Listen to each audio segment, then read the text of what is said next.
নব্বই দশকের শেষ ভাগে বাংলা সাহিত্যে এক নবজাগরণের সূচনা করেছিল শিকড়। প্রবাসে থেকেও বাংলা ভাষা ও সাহিত্য চর্চাকে কেন্দ্র করে গড়ে উঠেছিল এক প্রাজ্ঞ সাহিত্য মঞ্চ। সেই ঐতিহ্যের ধারাবাহিকতায় এবার শিকড় আয়োজন করল এক ব্যতিক্রমী কবি আড্ডা ও কবিতা পাঠের আসর। হে মেঘলা আকাশ, তুমি আবার বৃষ্টি জড়িয়ে ঘন নীল হও। তোমার কাছে চাইতে এলাম স্বাধীনতা। পেয়ারা পাতায় কোকিলের ডাক, নরম এক সুর।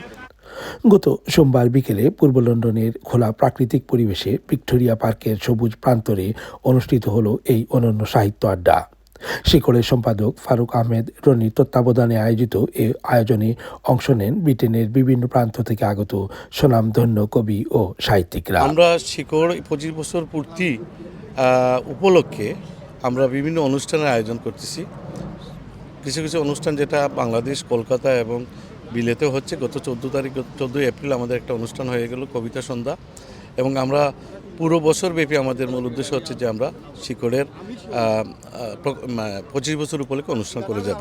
সাহিত্য, সংস্কৃতি আর জাতিসত্তার চেতনায় মূর্ত এই আয়োজনে প্রাণ ফিরে পায় বাংলা শব্দ, ছন্দ ও ভাবনার জগৎ।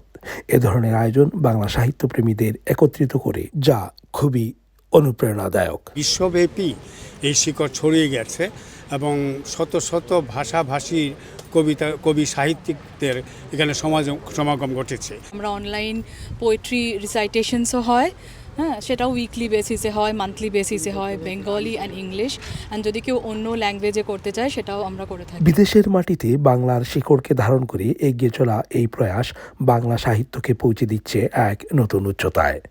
আলাউর রহমান খান শাহীন, ইকরা বাংলা টিভি, লন্ডন।